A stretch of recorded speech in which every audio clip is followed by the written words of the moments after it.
हमारा अगला टॉपिक है reaction of acids with metal carbonates. Metal carbonates क्या होता है? मान लो कोई भी मेटल यानी कैटायन, मान लो मैंने यहाँ पे सोडियम लिया है, और कार्बोनेट क्या होता है पहले उसको जान लो।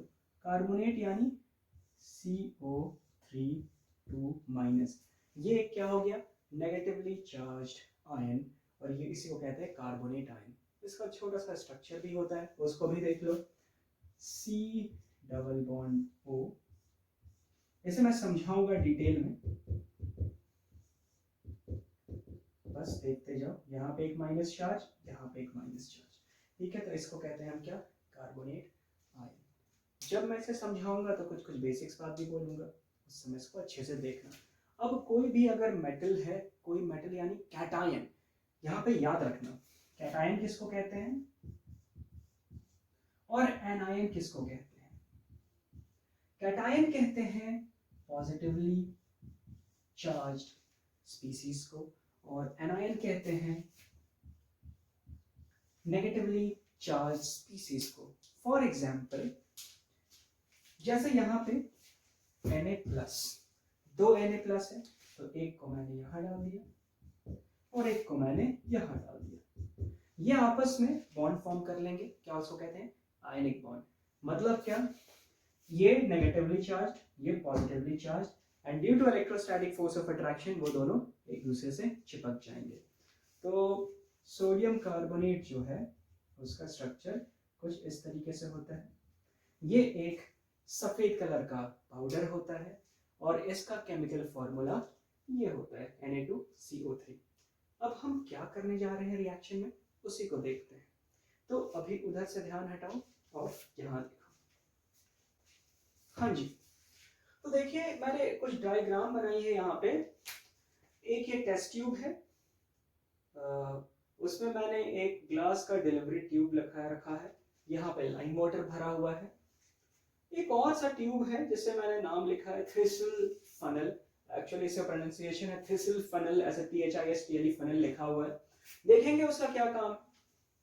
फिर क्या है कि यहाँ पे मैंने डाइल्यूट हाइड्रोक्लोरिक एसिड इसमें पहले से मतलब भर रखा है, और साथ में ये छोटा छोटा जो डॉट डॉट दिख रहा है ये सफेद रंग का पाउडर है जो कि मैंने ब्लैक कलर से बनाया है, सोडियम कार्बोनेट।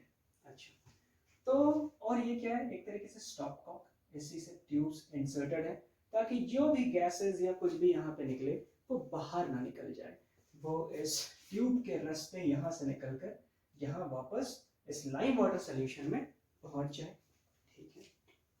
अच्छा, इसका क्या काम है थ्रिसल फनल का, उसको हम देखते हैं। क्या है ना कि पहले क्या होगा कि ये ओपन होगा टेस्ट ट्यूब, उसमें हम क्या करेंगे कि सोडियम कार्बोनेट का पाउडर अंदर डाल लिए होंगे। उसके बाद इस पाइप के माध्यम से, इस फनल के माध्यम से उसमें हम डाइल्यूट HCl थोड़ा थोड़ा करके नीचे यहाँ पे निकाल लिए होंगे। प्लस इसका और क्या काम हो सकता है, इसी फनल को थोड़ा ऐसा से हिला दो तो मान लो रिएक्शन जल्दी जल्दी हो जाएगा, यानी ये मिक्स हो जाएगा। तो यही कुछ किया गया होगा, और थोड़ी देर में क्या पता लगता है कि यहाँ पे रिएक्शन स्टार्ट हो गया। रिएक्शन स्टार्ट होने का मतलब क्या कि यहाँ पे ना ये तो था ही, बबल्स दिखने लगे, बबल्स। अब बबल्स दिख रहे हैं यानी जरूर कोई गैस इवॉल्व हुआ है। हाइड्रोजन गैस, कौन सा गैस देखते हैं? नाइट्रोजन गैस, और कौन सा सल्फर डाइऑक्साइड, कुछ भी हो सकता है, कार्बन डाइऑक्साइड। तो फिर क्या हो गया, जो भी ये गैस है यहाँ से होते हुए, यहाँ से होते हुए, इधर से गुजरते हुए यहाँ पे आएगा, और जैसे ही यहाँ पे गैस आएगा तो यहाँ पे भी बबल्स तुमको दिखने लगेंगे, क्योंकि ऑब्वियसली यहाँ से गैस निकलेगा तो बबल बबल टाइप से दिखेगा, पानी का वॉल्यूम को डिस्प्ले, पानी को डिस्प्लेस करेगा, तो वहाँ पे बबल्स दिखने लगेंगे, ठीक है। ये लाइम वाटर क्या होता है? कलरलेस होता है। अभी हम लाइम वाटर के बारे में भी बताएंगे कि लाइम वाटर होता क्या है। बेसिकली लाइम वाटर का भी एक केमिकल फॉर्मूला है जो कि होता है CaOH होल ट्वाइस, और ये है एक्वस यानी पानी में मिला हुआ है, नाम से ही पता चल रहा है। उसके बारे में डिटेलिंग करेंगे हम। उसके बाद हम क्या देख रहे हैं कि जो ही ये गैस यहाँ पे आया तो ये लाइम वाटर क्या हो जाता है? Lime water turns milky. तो ये था प्रोसीजर, एक बार फिर से बोल रहे हैं। सबसे पहले इसमें डाइल्यूट एसिड है, डाइल्यूट हाइड्रोक्लोरिक एसिड, और उसके साथ नेक्स्ट है तुम्हारा क्या? सोडियम कार्बोनेट यानी सफेद रंग का पाउडर। वो दोनों आपस में रिएक्ट कर रहा है और फिर क्या हो रहा है कि वहाँ से कुछ बबल्स निकल रहे हैं। ये बबल्स इस रास्ते से होते हुए यहाँ पर आए और यहाँ पर आते हुए ये जो लाइम वाटर जो होता है जो कि कलरलेस होता है, कलरलेस यानी साफ पानी की तरह, वो क्या हो जा रहा है कि टर्न्स मिल्की यानी सफ़ेद रंग का बन जा रहा है। ऐसा क्यों हो रहा है, चलो देखने की कोशिश करते हैं। तो ऑब्वियसली केमिकल रिएक्शन में क्या होता है, बहुत सारा केमिकल रिएक्शन का कैरेक्टरिस्टिक्स होता है, evolution of gas, change in colour, change in temperature etcetera and etcetera. तो यहाँ पे भी क्या हो रहा है, चेंज इन कलर, ये कलरलेस था। और एक तो पहला हुआ कि इवोल्यूशन ऑफ गैस, क्या हुआ, chemical reaction. Change in colour, क्या हुआ, केमिकल रिएक्शन। तो चलो इस रिएक्शन को हम केमिकल इक्वेशन के थ्रू समझने की कोशिश करते हैं। हाँ जी, तो सोडियम कार्बोनेट को जब हम HCl डाइल्यूट HCl में डालें तो फिर मेरा क्या क्या प्रोड्यूस हो सकता है। देखो हुआ यूँ था ना कि जब मैं छोटा था, मतलब तुम्हारे एज में, ऑब्वियसली क्लास 10th में, तो उस समय भी एस चांद था। अभी एस चांद का थोड़ा बड़ा बुक आता है, उस समय थोड़ा पतला बुक आता था। उस समय में फिजिक्स, केमिस्ट्री, बायोलॉजी एस चांद से ही पढ़ते थे। NCERT भी था साथ में एस चांद। उसमें इतना सारा केमिकल इक्वेशंस लिखा रहता था ना, और उसको बैलेंस करना होता था, मुझे समझ में ही नहीं आता था। प्लस क्या होता था ना कि कई सारे केमिकल इक्वेशंस उसके एक्सरसाइज में ऐसे होते थे कि ऐसे दे दिया, पता नहीं क्या बनेगा, लिखता था ऐसा था कि complete the chemical equation and then balance it. तो भाई रिएक्शन पता ही नहीं है क्या होने वाला है, रिएक्शन हमने की नहीं तो अपने आप कैसे पता लग जाएगा कि क्या उधर होगा। और बैलेंस तो चलो कर देंगे जब पता चले प्रोडक्ट्स तब ना। तो फिर क्या हुआ ना कि ऐसे एक बार स्कूल में टेस्ट हुआ या कोई पेपर था, एग्जाम था, ऐसे ही करके आ गया। फिर क्या था ना कि वो एग्जाम को पास करना जरूरी था, इंटरनल था, है ना, स्कूल की बात है। तो फिर अगर उसमें नंबर नहीं लाते तो परेशान कर देते, या तो कम मार्क्स आ जाता 10th में। तो फिर मैंने क्या किया कि चलो कुछ इसमें से ना एग्जाम के टाइम ही बाकी क्वेश्चन बनाने के बाद जो मेरे पास कुछ 15-20 मिनट बचा और ऐसे ही 2-4 क्वेश्चन थे, तो मैंने कुछ वहाँ पे ना अपना दिमाग लगाया कि चलो क्या कर सकते हैं। कि मान लो ऐसे ही सोडियम कार्बोनेट है और HCl है, क्या पता यही हो, मुझे याद नहीं है। तो फिर ना हम सोचेंगे कि चलो पॉसिबल क्या प्रोडक्ट हो सकता है। अगर तुम्हारे सामने भी ऐसा सवाल आया तो तुम कैसे गैस करोगे कि पॉसिबल क्या प्रोडक्ट फॉर्म हो सकता है। तो मैं अपनी बचपन की यादें आज ताजा करता हूँ तुम्हारे साथ। तो देखो,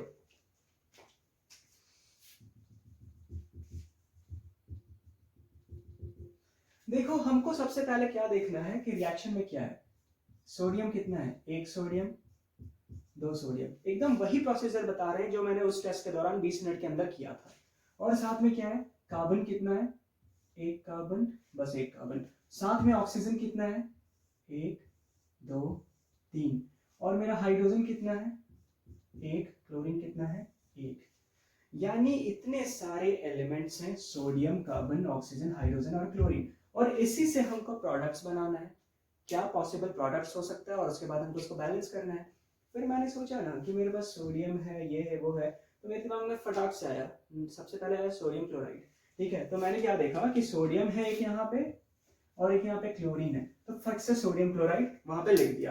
ये तो कंफर्म है कि सोडियम क्लोराइड बनना ही है, ठीक है ना। अब उसके बाद मेरे पास बचा एक और सोडियम बच गया, अब इसका मैं क्या करूं। फिर उसके बाद क्या हो रहा है कि मेरा यहाँ पे कार्बन है, ऑक्सीजन, ऑक्सीजन, हाइड्रोजन है, पता नहीं, समझ में नहीं आ रहा है। फिर मैं दिमाग लगाया कि मेरे आसपास मान लो कि जब शुरुआत में ये सब केमिकल्स बन रहा होगा और जब ये एक तरीके से अर्थ बन रहा होगा, या तो जब एटमॉस्फेयर बन रहा होगा, या तो जब यूनिवर्स एक्सपैंड कर रहा होगा, नई नई चीजें बन रही होगी, उत्पत्ति नई चीजों की हो रही होगी, और उसके बाद जो फाइनली कुछ बचा, तो मेरे सामने अराउंड में सबसे ज्यादा क्या है, तो मुझे याद आया कि पानी।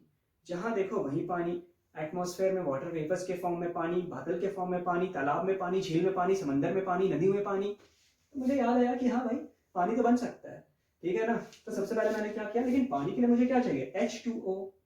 और अगर एक सोडियम है यहाँ पे, तो अगर एक और क्लोरीन मिलता तो 2 सोडियम क्लोराइड बन जाता। तो मैंने क्या किया, चलो ठीक है यार, इसको 2 करते हैं, तो एक हाइड्रोजन और आ गया और एक क्लोरीन और आ गया। तो फटाक से मुझे क्या दिखा यहाँ पे कि फटाक से एक और सोडियम क्लोराइड बन गया। तो मैंने यहाँ पे कर दिया कि ठीक है, 2 सोडियम क्लोराइड बन गया। साथ में मुझे दिखा क्या, H2O बनते हुए। और ये सब ना, यानी H2O यानी वाटर बन गया। और उसके बाद मुझे जब बचा कुचा दिखा, वो दिखा कि कार्बन डाइऑक्साइड बन जा रहा है। कार्बन डाइऑक्साइड भी मैंने देखा कि अरे हाँ भाई, कार्बन डाइऑक्साइड भी हमारे एटमॉस्फेयर में बहुत मात्रा में है। यानी प्लांट्स जो ले रहे हैं CO2 एक तरीके से फोटोसिंथेसिस के दौरान, तो चाहिए उसको अच्छा खासा amount of carbon dioxide, plus हम जो एक्सेल कर रहे हैं वो भी तो कार्बन डाइऑक्साइड है। तो फिर लोग सोचा, फिर मेरे मन में आया कि ऑक्सीजन नहीं बन सकता है क्या? तो फिर समझ में आया कि ठीक है 21% ऑक्सीजन तो इतना सारा प्रेजेंट है। तो एक्चुअली क्या है कि ऑलरेडी यहाँ पे ऑक्सीजन का है, यहाँ पे ऑक्सीजन ऑलरेडी है, यानी एक तरीके से कैल्शियम कार्बोनेट है, यानी ऑक्साइड है ये एक तरीके से कार्बन का। तो ऑक्सीजन ऑलरेडी इससे रिएक्ट कर चुका है, अब जो भी बनेगा कुछ नया चीज बनेगा, ठीक है। तो इस तरीके से और बन गया क्या, कार्बन डाइऑक्साइड। और पता है क्या, ये तुक्का मैंने लगाया, और फिर क्या हुआ कि जब मैंने बैलेंस्ड इक्वेशन लिखा तो देखो ना यहाँ पे 2NaCl आ गया। अब उसके नीचे मैं यहाँ लिख रहा हूँ, उसके बाद मेरा पानी कितना बना, एक मॉलिक्यूल पानी का बना, और साथ में क्या बना, एक मॉलिक्यूल कार्बन डाइऑक्साइड का। और तुम जानते हो इसी तरीके से 2-3 रिएक्शन था। और क्या हुआ कि जब टेस्ट का रिजल्ट आया, होता है ना कि एग्जाम के बाद तुम एग्जाम का डिस्कशन नहीं करते हो किसी से भी, मतलब मैं उस टाइप का था, एग्जाम देता था और चुपचाप निकल जाता था कि कोई मुझे डिमोरलाइज ना करे कि भाई टेस्ट कैसा गया, ये क्वेश्चन गलत था, ये क्वेश्चन सही था। तो क्या होता था ना, टेंशन हो जाता था कि अब यार पता नहीं कैसा गया पेपर। तो मैं क्या करता था, चुपचाप क्वेश्चन रखा, चुपचाप अपनी साइकिल निकाली, चल दिया अपना घर। फिर जब टेस्ट पेपर मिलना होता था 1 हफ्ता बाद या 10 दिन बाद, तो मैंने देखा कि तुक्के से किया हुआ, हल किया हुआ सवाल एकदम सही हो गया। फिर तो ये टेक्निक ही ना डेवलप हो गया एक तरीके से। तो तुम भी ये टेक्निक जल्दी से सीख लो। तो देखो, और ये बैलेंस भी है, कैसे, 2 sodium 2 sodium, 2 chlorine 2 chlorine, carbon 1 carbon 1, oxygen 3, oxygen 1 यहाँ और 2 यहाँ, 3, और हाइड्रोजन यहाँ पे 2, हाइड्रोजन यहाँ पे 2।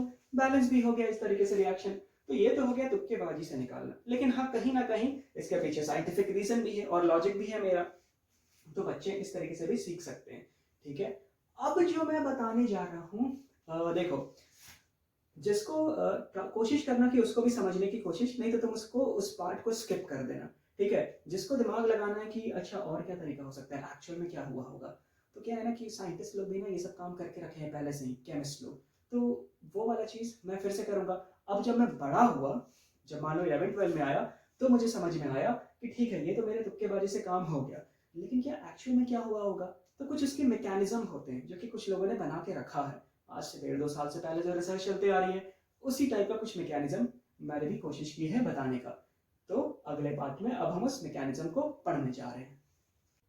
आइए अब बड़े ध्यान से हम सीखते हैं कि एक्चुअली इसका मैकेनिज्म क्या रहा होगा कि ये सोडियम कार्बोनेट जब डाइल्यूट, मैं यहाँ लिख दे रहा हूँ, डाइल्यूट यानी बहुत सारा पानी मिला हुआ है हाइड्रोक्लोरिक एसिड में, और ये सोडियम क्लोराइड, वाटर और कार्बन डाइऑक्साइड गैस प्रोड्यूस कर रहा है। इससे तो पहले मैंने दिखाया, जो मैंने अपने बचपन की बात बताई, कैसे मैं वहां पर किया था, आप भी सीख गए होंगे।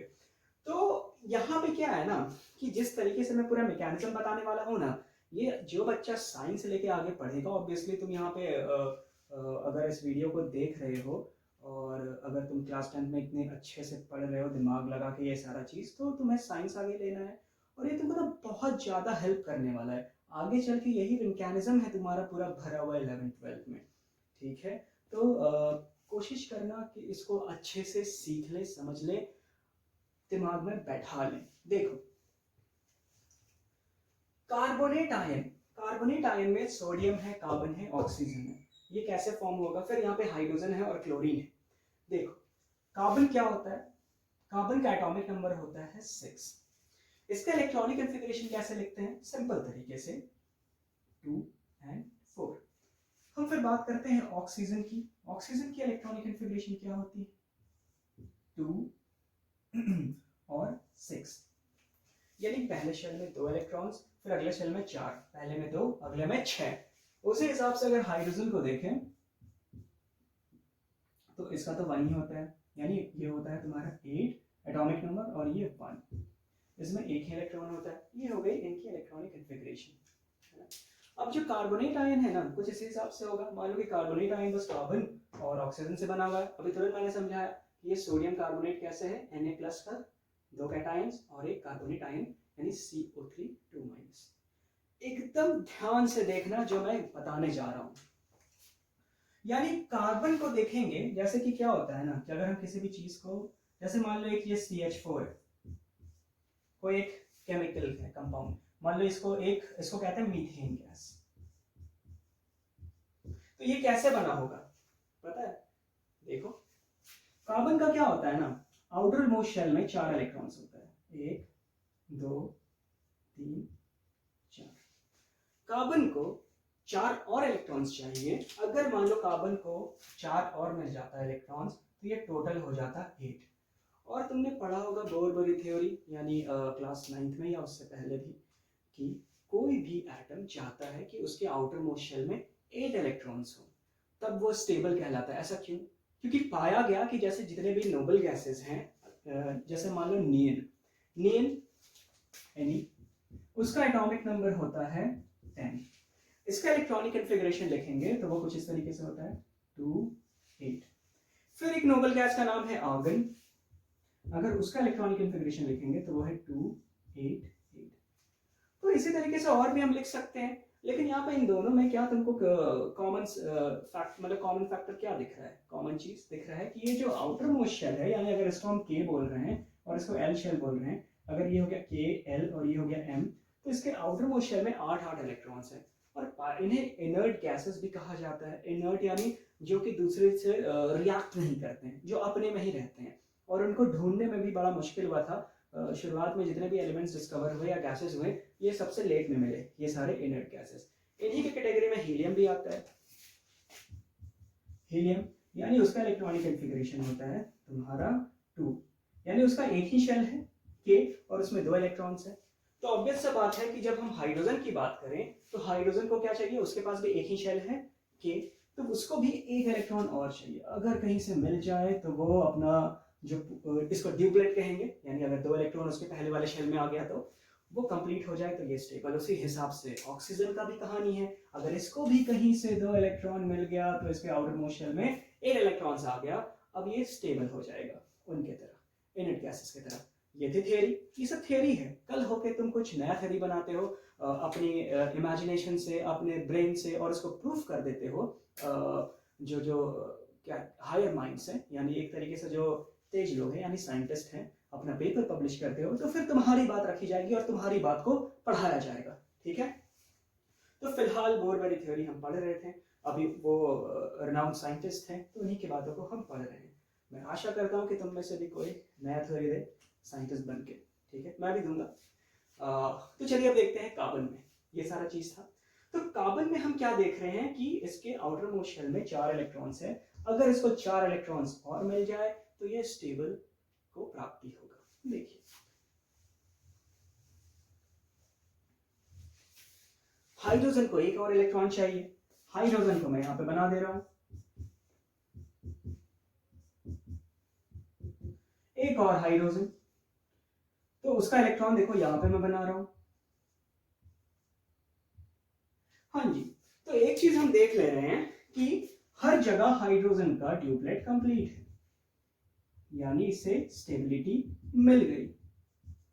कहने का मतलब इसके ऑक्टेट मतलब इसके शेल में 2 इलेक्ट्रॉन्स आ गया, और ये कैसे शेयरिंग। और कार्बन को भी 8 इलेक्ट्रॉन मिल गया इसके ऑक्टेट में, यानी इसके न्यूक्लियस के अराउंड में कार्बन के 8 इलेक्ट्रॉन्स घूमने लगा। और कुछ इसी तरीके से CH4 यानी जो मीथेन है गैस, उसका मॉलिक्यूल प्रोड्यूस हुआ होगा, जो कि कुछ इस तरीके से होता है। ये हम ऐसे करके उसका स्ट्रक्चर बनाते हैं। देखो कुछ नहीं किया गया है, इसी को जोड़ दिया गया है। ये तो बड़ा साधारण चीज था। अब ना ये था एकदम बेसिक वाली बात। अब उसी तरह हम क्या करेंगे, कार्बोनेट आयन को बनाने की कोशिश करेंगे। तो चलिए कार्बोनेट आयन बनाते हैं, इसको अच्छे से एनालाइज करते जाइएगा, सब कुछ समझ में आते जाएगा आसानी से।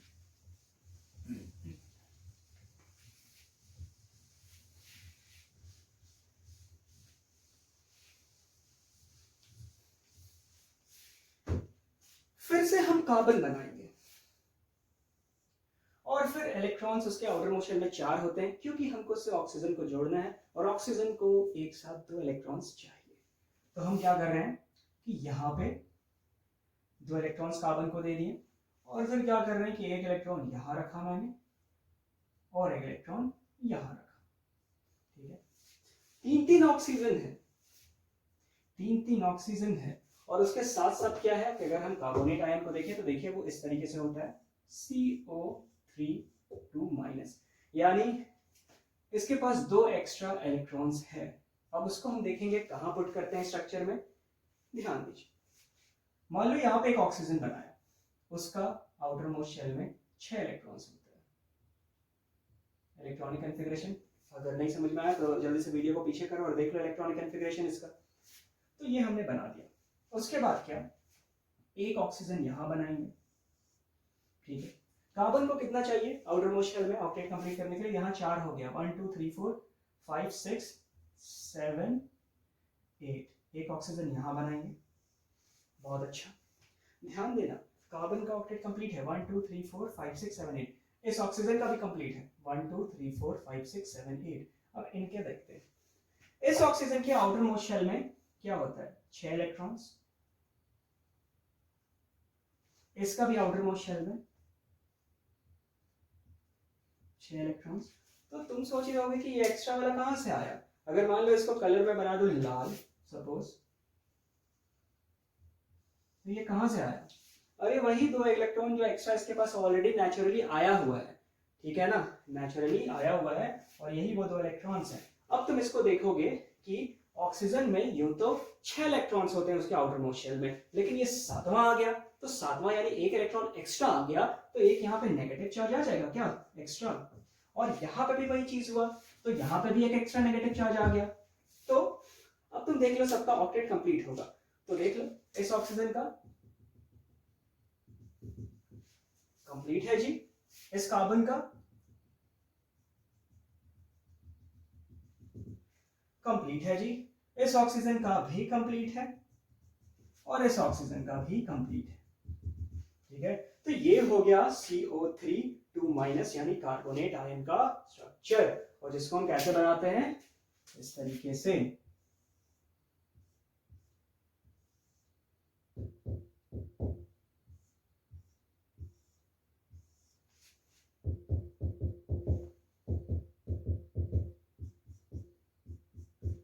देख लो एकदम ध्यान से एनालाइज करते जाना, वीडियो पॉज करना, एनालाइज करना। अब हम बढ़ेंगे आगे, ठीक है।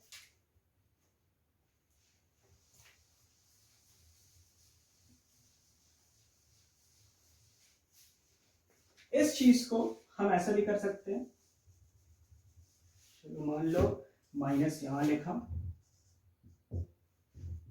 कोई दिक्कत नहीं।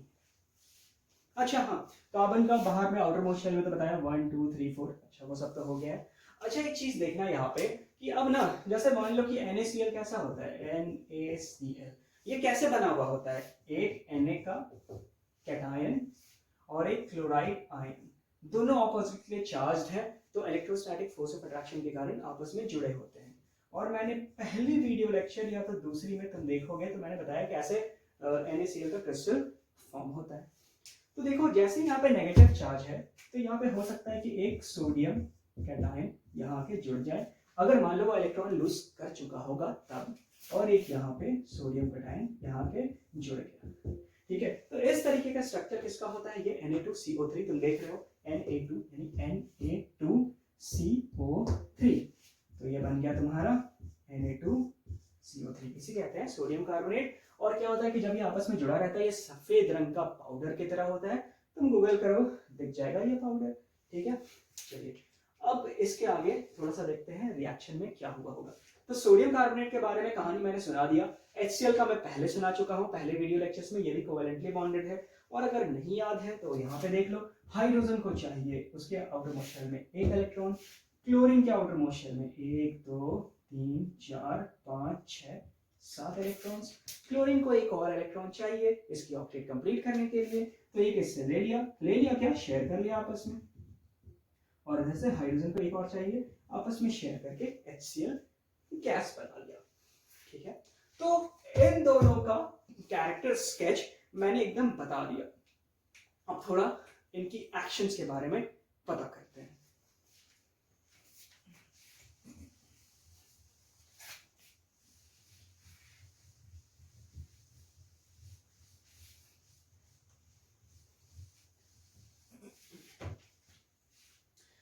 ध्यान देने वाली बात यह है कि हमने क्या किया था, डाइल्यूट HCl लिया है। डाइल्यूट HCl इसका मतलब क्या, बहुत सारा वहां पे पानी है, HCl का कंसंट्रेशन थोड़ा कम है, यानी अब एक चीज और, डाइल्यूट HCl का मतलब क्या, ये एसिड मतलब क्या, ये किस फॉर्म में होगा, H+ के फॉर्म में, H+ एक्वस, और ये होगा Cl- एक्वस। पानी में ये कैसे रहता है, पानी में ये कैसे रहता है, तो मान लो कि ये अगर वाटर मॉलिक्यूल है, सब कुछ डबल डबल बता रहा हूं ताकि तुम्हारे दिमाग में एकदम बैठ जाए, ये वाटर मॉलिक्यूल है, तो ये क्या करता है, देखो इसको ले लेगा, प्रोटॉन है ये सिंपल, प्रोटॉन यानी एक पॉजिटिव चार्ज है, एक यूनिट पॉजिटिव चार्ज है, और यहाँ पे देखो इलेक्ट्रॉन कितने हैं, तो वो अपनी तरफ इसको खींच लेगा, और क्या करेगा, प्रोटॉन को भी कितना, 2 इलेक्ट्रॉन चाहिए, यानी हाइड्रोजन को स्टेबिलिटी प्राप्त करने के लिए। तो इसी तरीके से ये वाटर मॉलिक्यूल ले लिया इसको, ठीक है, मान लो और भी वाटर मॉलिक्यूल्स अंदर में, पानी है, बहुत सारा वाटर मॉलिक्यूल होगा, दोनों में से जो पहले अटैक किया उसको ले लिया, मान लो कि अब ये यहाँ ना रहा, अब ये यहाँ आ गया। ध्यान देना इस चीज को कि पहले ये इलेक्ट्रॉन्स ऑक्सीजन के अराउंड था, ठीक है, अब क्या हो गया कि ये एक इलेक्ट्रॉन हाइड्रोजन की तरफ चला गया, लेकिन ऑक्सीजन अभी भी इसको शेयर कर रहा है, क्योंकि ऑक्सीजन के इमीडिएट शेल से थोड़ा दूर चला गया, यानी हाइड्रोजन की तरफ चला गया, तो जिसके कारण इसके ऊपर एक पॉजिटिव चार्ज आ जाता है, इसे ही हम कहते हैं हाइड्रोनियम आयन, और इसके पास तो कुछ था नहीं, यानी H+ के पास, तो एक इलेक्ट्रॉन आया तो ये क्या हुआ, न्यूट्रल हुआ, है ना, लेकिन शेयर कर रहा है ये इस तरीके से, ठीक है ना। अभी देखो वाटर का भी ऑक्टेट कंप्लीट है, 1 2 3 4 5 6 7 8, ये हो गया हाइड्रोनियम आयन, इसी फॉर्म में होता है ये H+ पानी में। कभी क्या हो सकता है कि ये इधर से इसको छीन ले, अगर ये इसको इस तरह से छीन ले तो कैसा हो जाएगा, ये यहाँ पे वापस इलेक्ट्रॉन, और ये हाइड्रोजन यहाँ पे जाके जुड़ गया, यानी ये प्रोटॉन है, ये पानी में एक दूसरे वाटर मॉलिक्यूल्स में ट्रांसफर होते रहता है, बिल्कुल बास्केटबॉल की तरह, ठीक है ना, एक प्लेयर से दूसरे प्लेयर के पास। तो बड़ा आसान था ये चीज समझना। अब बात है क्लोराइड आयन किस तरीके से रहता है पानी के अंदर, तो देखो क्लोराइड आयन कैसे रहता है ना, क्लोराइड आयन Cl-, ठीक है, और इसका क्या है, Cl- यानी 1 2 3 4 5 6 7, और एक एक्स्ट्रा है जिसके कारण माइनस, एक एक्स्ट्रा नेगेटिव चार्ज है, यानी कि वाटर मॉलिक्यूल, मान लो ये जो लाल रंग से मैं बना रहा हूँ ना, ये वाटर मॉलिक्यूल्स है, इसको घेरा हुआ है, इस तरीके से ये पानी में रहता है। तो तुमने देखा H+ कैसे रहता है और क्लोराइड आयन कैसे रहता है, ये सारा क्या है, वाटर मॉलिक्यूल्स, ये लाल वाला जो मैं सर्कल बना रहा हूँ, और जरूरी नहीं कि एक लेयर हो, सकता है तो 4 लेयर भी हो, ठीक है। इस तरीके से क्लोराइड आयन रहता है सॉल्यूशन के अंदर में, ठीक है ना, तो इसको कहते हैं क्या, डिसोसिएटेड फॉर्म। चलिए यहाँ तो मैंने बता दिया, सबसे पहले मैंने इसके बारे में बताया, फिर इसके बारे में बताया, उसके बाद अब बता रहा हूँ कि ये कैसे एग्जिस्ट करता है पानी में, ठीक है ना। अब आगे बढ़ते हैं।